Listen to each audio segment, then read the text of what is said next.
Selamat bertemu kembali rekan-rekan mahasiswa Politeknik Gus Durian, program studi bisnis digital semester 5 pada mata kuliah Supply Chain Management. Ini adalah pertemuan pertama kita di semester ini. Kita akan mulai kuliah kita dengan pengertian-pengertian dasar dulu mengenai Supply Chain Management. Baiklah, kita mulai kuliah kita.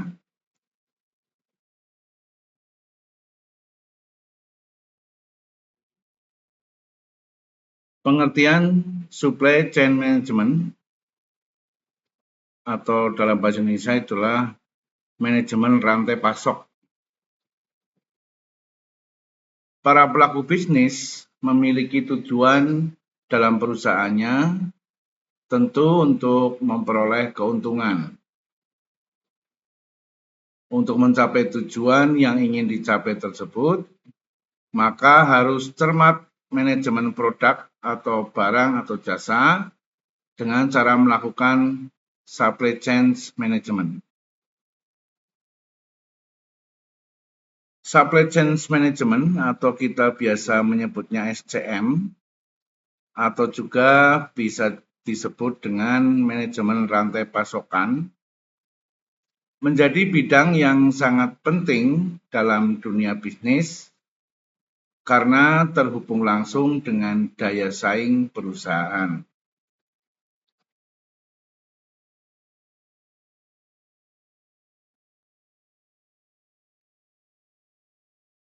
Untuk para pengusaha yang baru memulai bisnisnya, tidak ada salahnya mempelajari serta memahami mengenai supply chain management, karena dengan mempelajari dan memahami hal tersebut, pengusaha bisa mengambil langkah yang tepat supaya usaha yang dijalankan semakin maju. J. Barus dalam bukunya tahun 2001 mendefinisikan supply chain management adalah pengembangan lebih lanjut dari manajemen distribusi produk untuk memenuhi permintaan konsumen.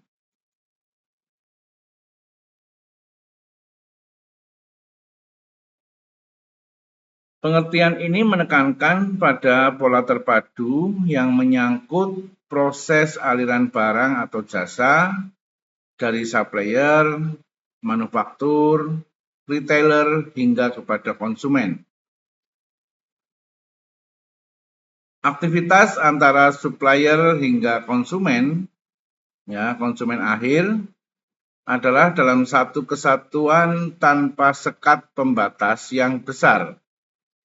Sehingga mekanisme informasi antara berbagai elemen tersebut berlangsung secara transparan.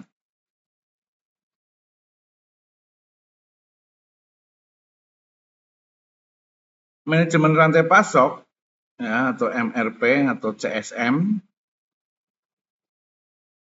merupakan suatu konsep menyangkut pola pendistribusian produk yang mampu menggantikan pola-pola pendistribusian produk secara optimal. Pola baru ini menyangkut aktivitas pendistribusian, jadwal produksi, dan logistik.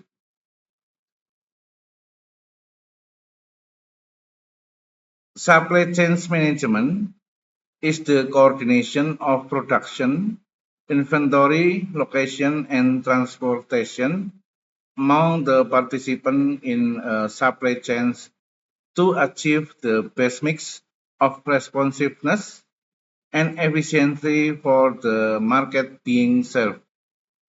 Ini adalah pendapat dari Hugos dalam bukunya tahun 2003.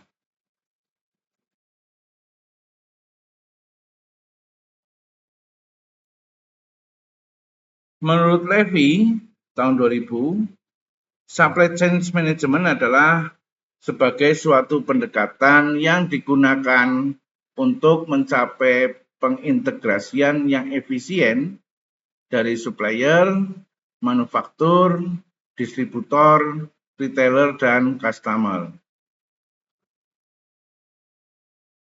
Sedangkan menurut J.A. O'Brien tahun 2006, tidak jauh berbeda dengan pandangan supply chain management adalah sistem antar perusahaan lintas fungsi yang menggunakan teknologi informasi untuk membantu mendukung serta mengelola berbagai hubungan antar beberapa proses bisnis yang utama, yaitu perusahaan dengan pemasok, pelanggan, dan mitra bisnis lainnya.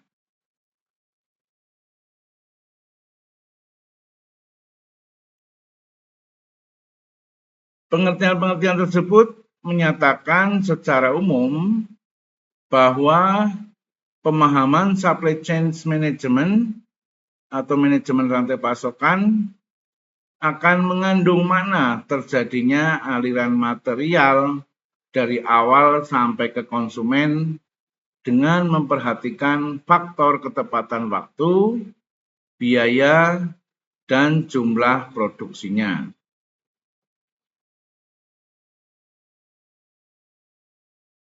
Terdapat 3 aspek yang perlu diperhatikan dalam supply chain management. Antara lain,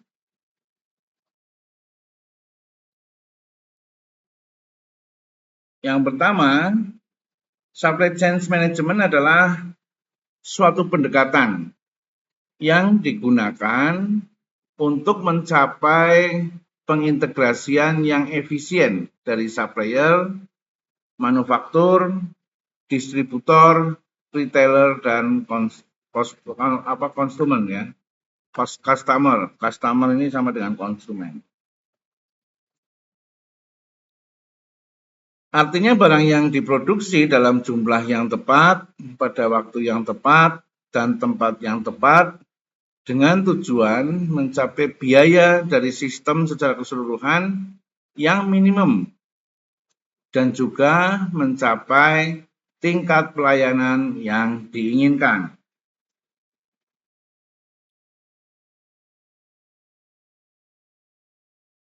Yang kedua, supply chain management mempunyai dampak terhadap pengendalian biaya.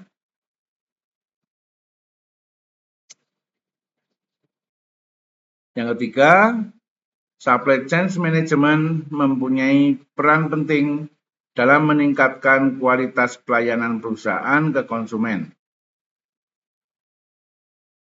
Supply chain management melibatkan berbagai pihak di dalamnya, baik secara langsung maupun tidak langsung dalam usaha untuk memenuhi permintaan konsumen.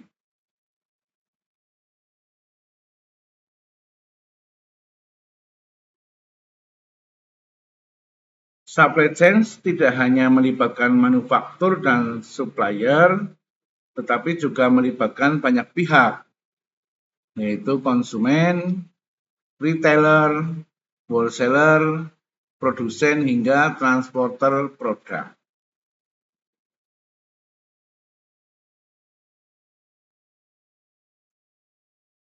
Jadi saya kira sudah cukup bisa dipahami apa yang dimaksud dengan supply chain management.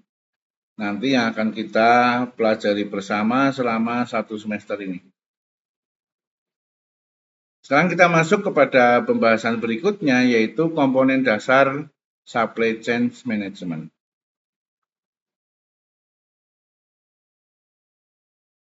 Menurut Wharton dan Wellcome tahun 2008, supply chain management memiliki beberapa komponen dasar. Di antaranya, yang pertama adalah plan.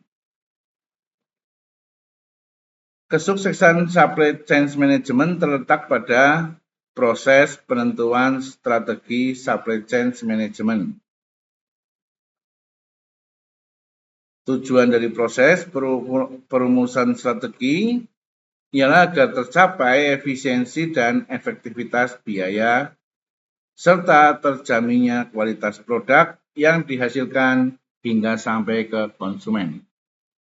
Plan di sini adalah perencanaan.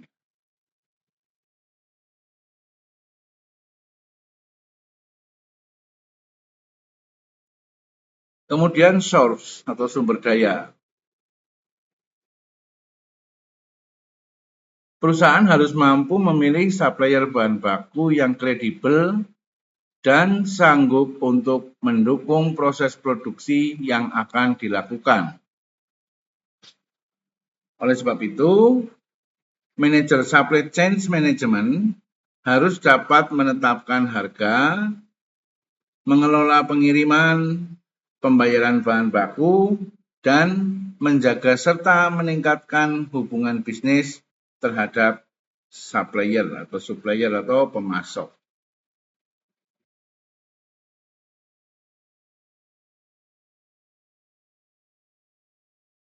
Komponen yang ketiga adalah make atau proses pembuatan. Komponen ini adalah tahap manufacturing. Manajer supply chain management melakukan penyusunan jadwal aktivitas yang dibutuhkan dalam proses produksi, uji coba produk, pengemasan, dan persiapan pengiriman produk berupa barang atau jasa. Perusahaan juga harus mampu melakukan pengukuran kualitas, output produksi, serta produktivitas pekerja.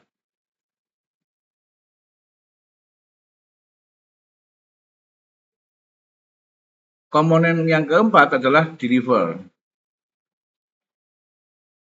Deliver atau pengiriman. Perusahaan memenuhi pesanan dari permintaan konsumen, mengelola jaringan gudang penyimpanan, memilih distributor untuk menyerahkan produk ke konsumen, serta mengatur sistem pembayaran.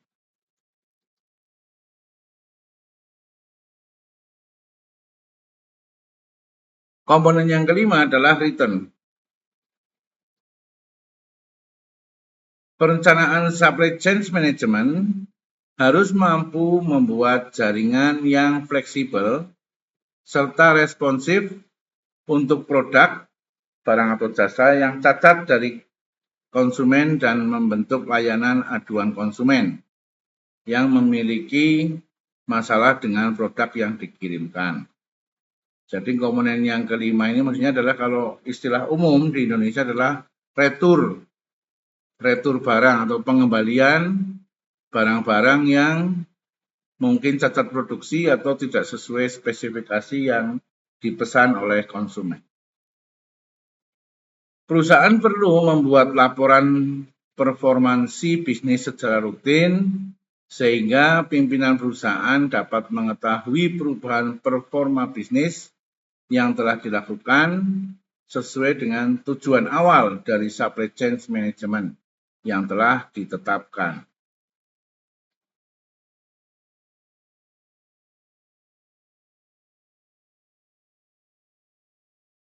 Kemudian berikutnya adalah mengenai tujuan supply chain management. Tujuan dari SCM diantaranya adalah yang pertama, mencapai biaya yang minimum dan tingkat pelayanan yang maksimum.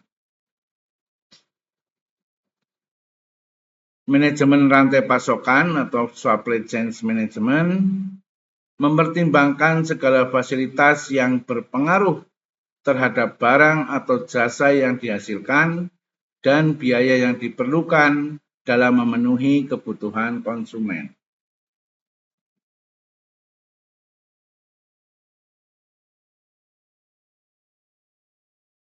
Tujuan yang kedua adalah memenuhi kebutuhan konsumen dan menghasilkan keuntungan. Ini sudah jelas, saya kira tidak terlalu perlu kita bahas penjelasannya.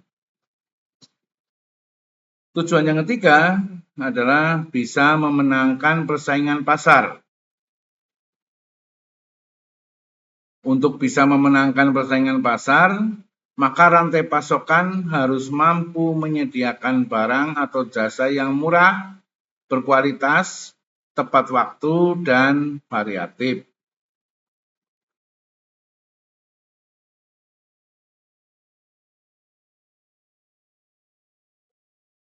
Kemudian tujuan yang keempat, merencanakan dan mengkoordinasikan semua kegiatan yang terdapat dalam supply chain, sehingga akan tercapai pelayanan kepada customer yang maksimal dengan biaya yang relatif rendah. Tujuan kelima adalah memaksimalkan nilai keseluruhan yang dihasilkan untuk memenuhi kebutuhan dari permintaan customer serta meminimumkan biaya secara keseluruhan seperti biaya pemesanan, penyimpanan, dan biaya transportasi.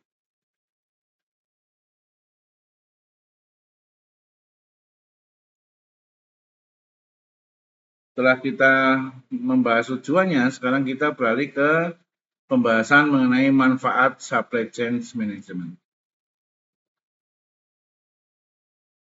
Manfaat manajemen rantai pasokan dalam perusahaan secara umum dapat memberikan kepuasan pelanggan, meningkatkan pendapatan, menurunkan biaya, pemanfaatan aset yang semakin tinggi, peningkatan keuntungan, dan perusahaan semakin besar atau berkembang dengan benar.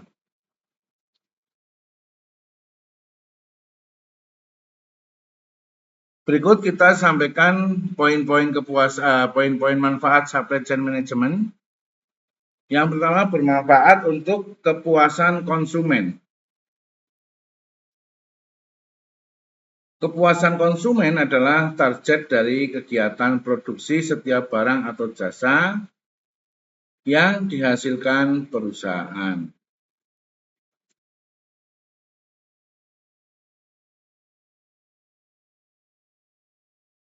Konsumen yang dimaksud dalam konteks ini adalah konsumen setia dalam jangka waktu yang panjang.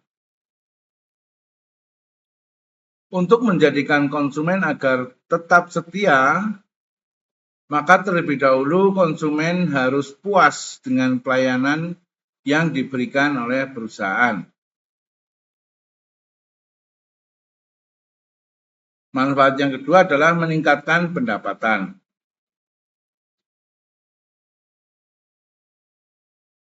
Meningkatkan pendapatan itu artinya semakin banyak konsumen yang setia dan menjadi mitra perusahaan, maka akan meningkatkan pendapatan perusahaan. Sehingga produk-produk yang dihasilkan perusahaan tidak akan percuma karena diminati oleh konsumen.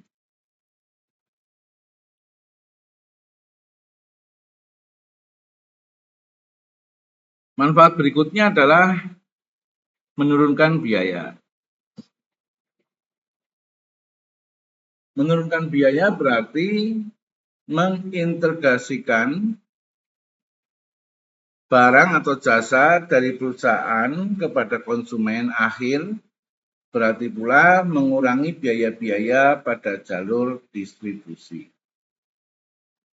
Jadi apabila antara perusahaan atau produsen dengan konsumen sudah terintegrasi dengan baik, komunikasinya maupun schedule dan juga sistem penyaluran barang, maka akan terjadi efisiensi biaya, khususnya biaya penyimpanan, biaya pengiriman, dan juga resiko retur barang.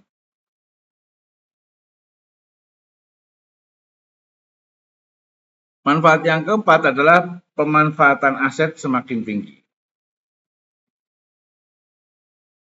Aset, terutama faktor sumber daya manusia, akan semakin terlatih dan terampil baik dari segi pengetahuan dan keterampilan.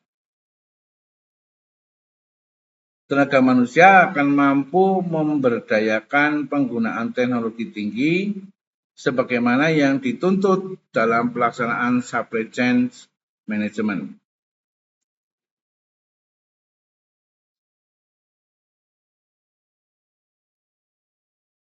Manfaat yang kelima adalah peningkatan laba.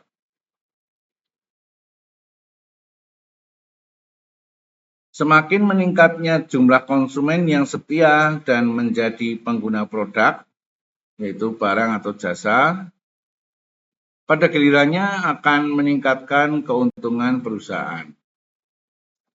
Ini adalah hubungan yang kausalitas antara penurunan biaya dengan peningkatan laba. Kemudian manfaat yang keenam adalah perusahaan semakin besar. Perusahaan semakin maju dan berkembang dengan mendapatkan keuntungan dari proses distribusi produknya yang lambat laun akan menjadi besar. Perusahaan pun tumbuh lebih kuat.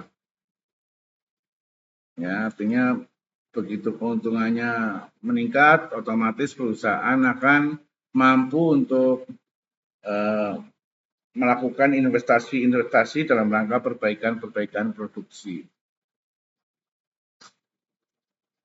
Sedangkan manfaat langsung supply chain management bagi perusahaan adalah supply chain management secara fisik dapat mengkonversi bahan baku menjadi produk jadi dan mengantarkannya kepada konsumen akhir. Ini menekankan pada fungsi produksi dan operasi dalam sebuah perusahaan. Fungsi ini dilakukan penggunaan dari seluruh sumber daya yang dimiliki dalam sebuah proses transformasi yang terkendali guna memberikan nilai pada barang atau jasa yang dihasilkan sesuai dengan kebijaksanaan perusahaan dan mendistribusikannya kepada konsumen yang dibidik.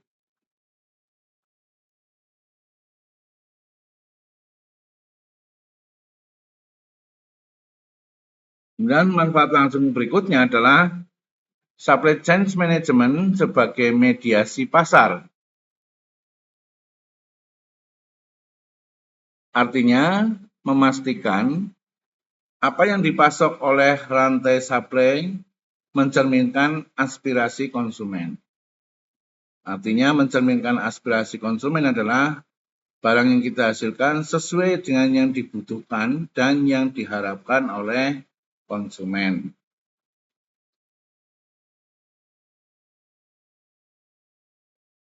Melalui supply chain management, pemasaran dapat mengidentifikasi barang atau jasa dengan karakteristik yang diminati konsumen.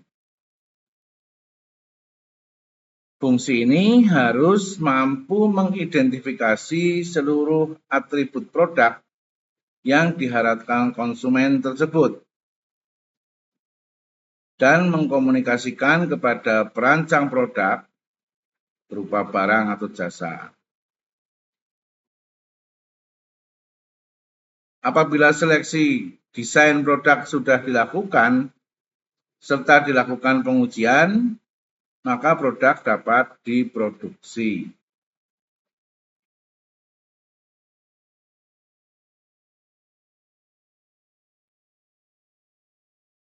Setelah kita membahas tadi manfaatnya, sekarang kita masuk pembahasan kepada prinsip supply chain management.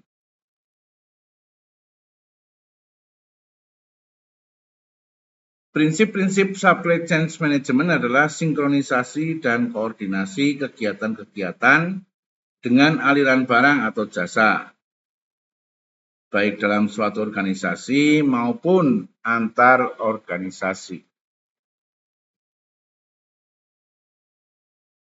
Aliran produk dalam satu organisasi, misalnya suatu industri manufaktur adalah suatu kompleksitas yang penanganannya membutuhkan campur tangan semua pihak. Bukan hanya dilalui langsung oleh aliran produk secara fisik, tetapi juga bagian-bagian lain, seperti bagian desain produk, manufaktur, marketing, akuntansi, dan lain-lain.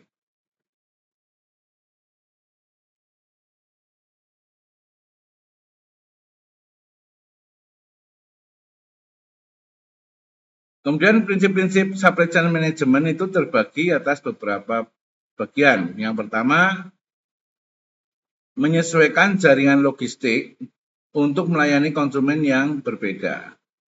Artinya, masing-masing konsumen itu mempunyai karakteristik dan keinginan yang berbeda-beda. Sehingga kita pun harus memberikan perlakuan yang berbeda kepada para konsumen. Perlakuan tersebut dilakukan dalam bentuk penyesuaian-penyesuaian. Ya, penyesuaian jaringan, cara mengirim, dan sebagainya. Kemudian prinsip-prinsip yang kedua yaitu mensegmentasi konsumen berdasar kebutuhannya.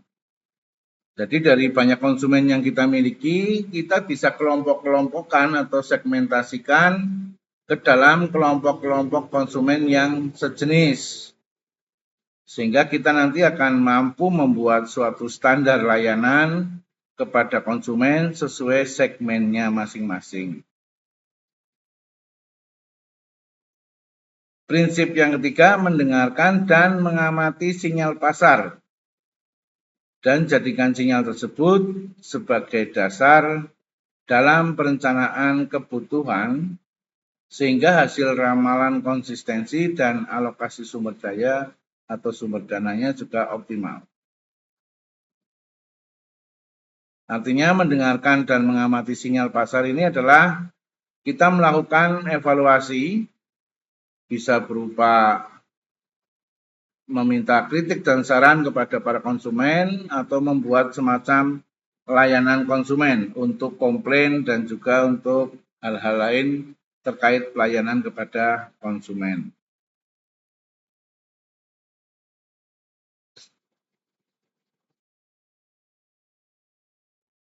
Prinsip berikutnya, mengelola sumber-sumber supply secara strategis untuk mengurangi ongkos kepemilikan dari material maupun jasa.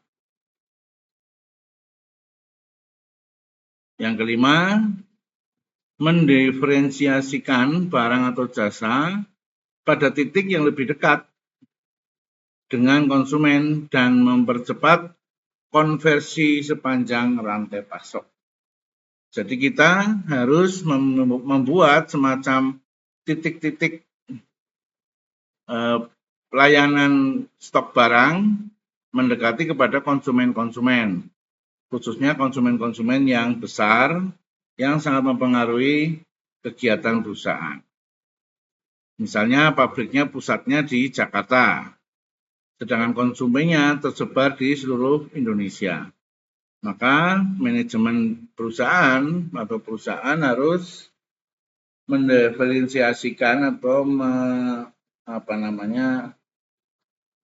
membeda-bedakan lokasinya yang jauh, yang dekat dan sebagainya untuk pelayanannya supaya lebih bagus. Prinsip yang keenam, mengembangkan sebuah strategi teknologi untuk keseluruhan supply chain yang mendukung pengambilan keputusan hierarki, serta memberikan gambaran yang jelas dari aliran produk, jasa maupun informasi.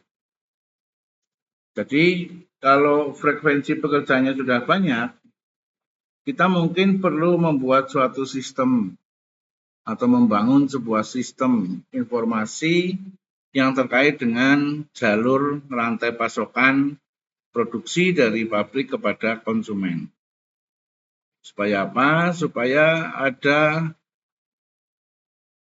kecepatan pengambilan keputusan melalui hierarki-hierarki supaya konsumen tidak terlalu lama menunggu kebijakan-kebijakan dari perusahaan. Kemudian prinsip berikutnya adalah mengadopsi pengukuran kinerja untuk sebuah supply chain serta keseluruhan dengan maksud untuk meningkatkan pelayanan kepada konsumen akhir. Ini juga kita harus menciptakan standar-standar layanan sehingga kita bisa membuat suatu ukuran standar layanan yang bisa kita terapkan pada bagian-bagian distribusi perusahaan. Kemudian pembahasan berikutnya adalah mengenai proses bisnis supply chain management. Supply chain management tentu akan melibatkan perubahan-perubahan lain, baik pemasok, bahan baku, hingga distributor produk. Apabila dua perusahaan membina hubungan, aktivitas-aktivitas internal, aktivitas-aktivitas internal mereka akan terhubung dan tersusun bersama di antara keduanya. Jadi setelah ada komunikasi yang baik dan sistem yang baik di antara internal perusahaan maupun dengan eksternal konsumen, maka diharapkan hubungan bisnis ini bisa lebih baik dan lebih terukur dan terencana. Contohnya, aktivitas internal perusahaan dihubungkan dan mempengaruhi aktivitas internal distributor. Artinya, dengan manajemen produksi, dengan perencanaan produksi yang baik, akan menciptakan hubungan yang lebih pasti dan lebih jelas dengan para distributor. Sebaliknya juga dapat berhubungan dengan aktivitas retail. Akhirnya, aktivitas internal yang retail berhubungan dan mempengaruhi konsumen akhir. Jadi dalam rantai pasok itu biasanya ada jalur distribusi yang bertingkat-tingkat sesuai hierarkinya. Ya, biasanya kalau di Indonesia itu berlaku sebuah perusahaan besar, di bawahnya nanti ada distributor, baik distributor tunggal maupun distributor non-tunggal. Ini tergantung kebijakan perusahaan. Dengan demikian, keberhasilan supply chain management memerlukan fungsi individual untuk menyatukan kegiatan-kegiatan pada proses bisnis supply chain dan mengkoordinasikannya. Keberhasilan manajemen rantai pasok juga memerlukan dukungan sumber daya manusia, kepemimpinan, komitmen untuk berubah, memahami sejauh mana perubahan yang perlu dilakukan, menyetujui visi dan proses inti manajemen rantai pasokan, komitmen pada perlunya sumber daya dan kekuasaan atau pemenang untuk mencapai tujuan yang telah ditetapkan.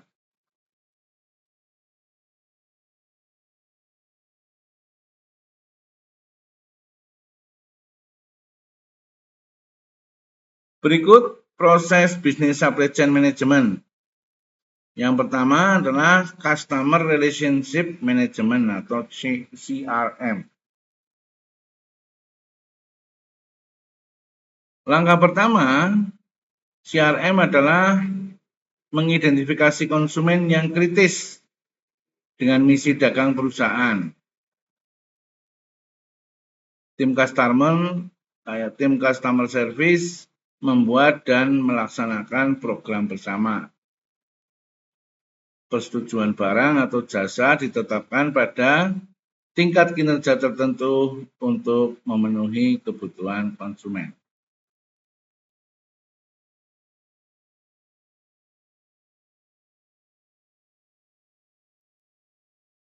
Kemudian tim customer service bekerjasama dengan konsumen mengidentifikasi dan menghilangkan sumber-sumber variabilitas demand. Dan terakhir, manajer mempelajari evaluasi-evaluasi tersebut untuk diberikan pada konsumen juga keuntungan yang diperoleh.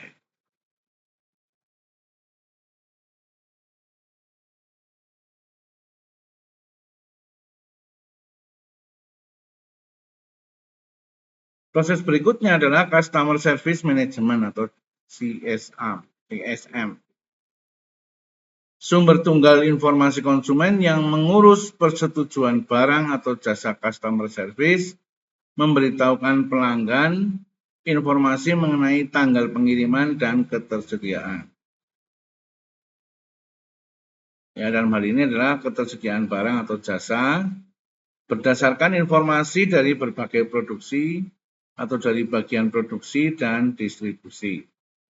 Biasanya bagian produksi ini memiliki schedule produksi yang sudah disepakati bersama, sehingga apabila ada permintaan-permintaan akan diarahkan sesuai dengan schedule produksi yang sedang berjalan. Pelayanan penjualan pelayanan setelah penjualan juga perlu, atau service after sales. Intinya harus secara efisien membantu pelanggan mengenai aplikasi dan rekomendasi barang atau jasa. Ini khususnya apabila perusahaan memproduksi lebih dari satu macam produk.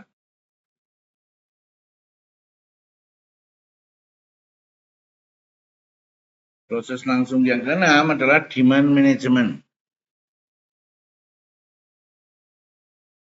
Yang ketiga ya menurut saya. Proses ini harus menyeimbangkan kebutuhan konsumen dengan kemampuan suplai perusahaan. Menentukan apa yang akan dibeli konsumen dan kapan pelaksanaan pembeliannya. Ini sangat penting untuk menyusun schedule produksinya juga. Sistem manajemen permintaan yang baik menggunakan data point of sale. Tentunya yang bisa kita pelajari di mata kuliah manajemen logistik nanti ya. Dan data konsumen inti untuk mengurangi ketidakpastian dan aliran efisien melalui supply chain.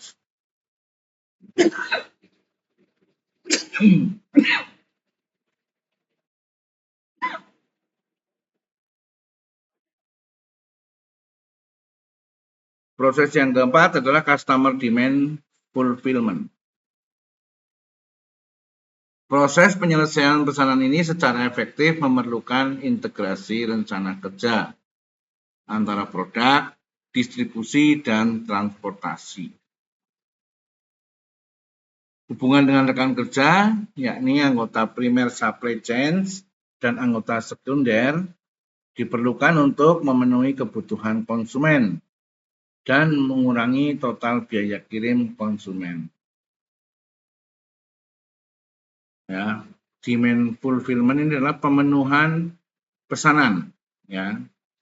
Jadi juga harus ada semacam bagian yang menangani mengenai pemenuhan pesanan dari para konsumen. Yang kelima, manufacturing flow management. Perusahaan memproduksi barang lalu dibawa ke bagian distribusi berdasarkan ramalan historis atau proyeksi penjualan. Produk dihasilkan untuk memenuhi jadwal produksi. Seringkali barang atau jasa yang salah mengakibatkan persediaan yang tidak perlu. Artinya kadang-kadang kalau kita memproduksi suatu barang tanpa riset dari hasil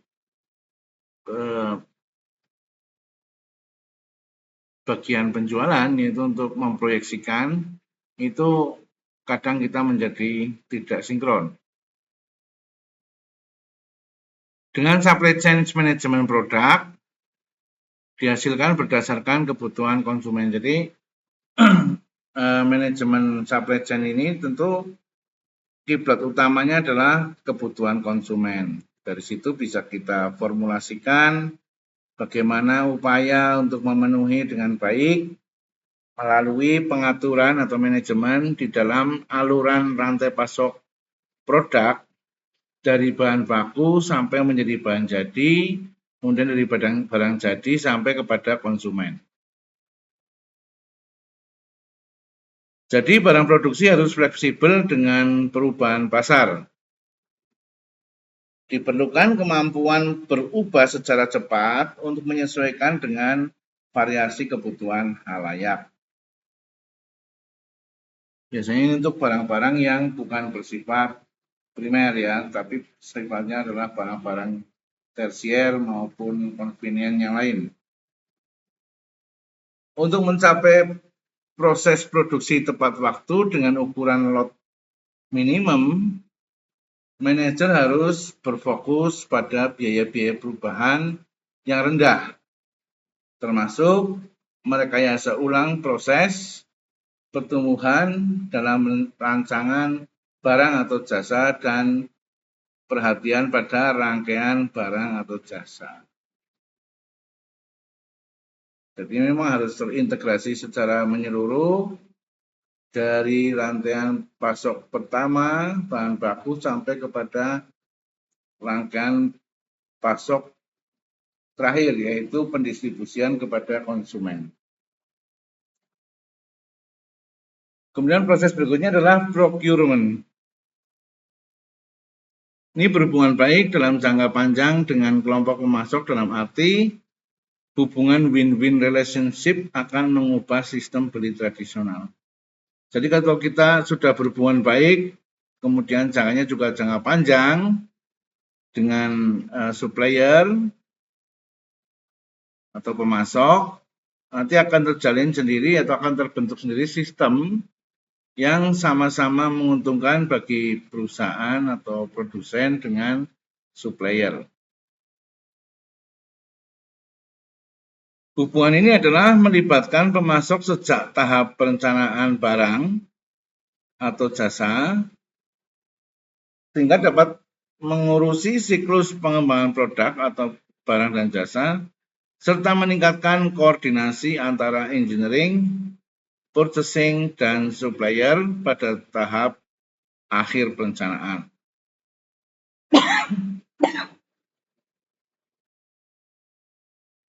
Engineering ini adalah bagian permesinannya atau teknis, kemudian purchasing adalah bagian pembelian, kemudian supplier adalah pelanggan.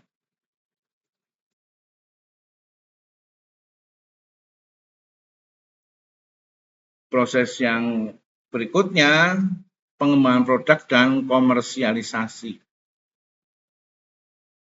Untuk mengurai waktu masuknya produk ke pangsa pasar, konsumen, dan supplier seharusnya dimasukkan ke dalam proses pengembangan produk. Bila siklus produk termasuk singkat, maka produk yang tepat harus dikembangkan dan di-launching pada waktu singkat dan tepat agar perusahaan kuat bersaing.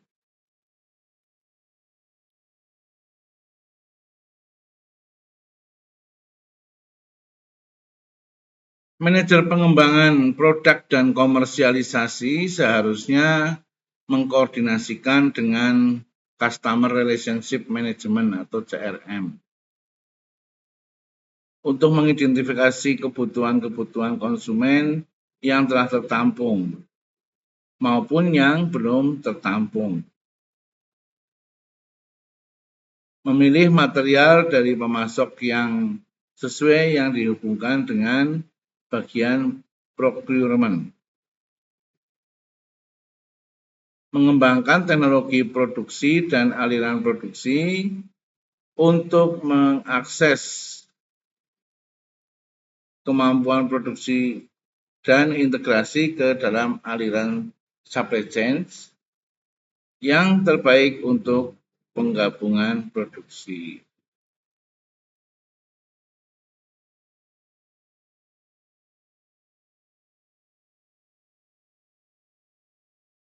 Kemudian retur ya. Proses retur manajemen yang efektif memungkinkan kita mengidentifikasi produktivitas, kesempatan memperbaiki, dan menerobos proyek-proyek agar dapat bersaing.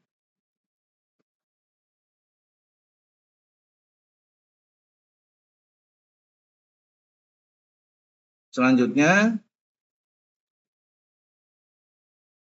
Ketersediaan retur atau retur to available adalah pengukuran waktu siklus yang diperlukan untuk mencapai pengembalian aset atau return on asset pada status yang digunakan.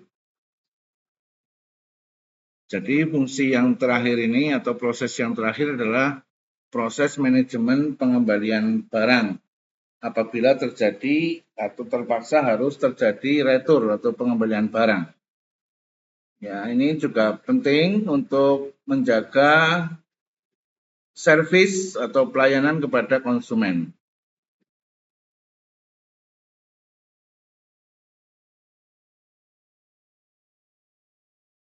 Saya kira itu yang bisa kita bahas pada kuliah pertama kita kali ini. Ini adalah sebagai pengantar tentang supply chain management. Nanti di pertemuan-pertemuan berikutnya kita akan membahas lebih dalam satu persatu item-item yang harus dipahami oleh teman-teman semuanya. Subscribe bagi yang belum subscribe channel saya, kemudian like dan share kepada banyak orang. Semoga yang kita bahas kali ini nantinya bisa bermanfaat juga untuk orang lain. Untuk para mahasiswa, silakan berkomentar pada kolom komentar sebagai bukti kehadiran kuliah. Saya kira demikian. Terima kasih atas perhatiannya. Kita akan bertemu lagi pada sesi-sesi kuliah berikutnya.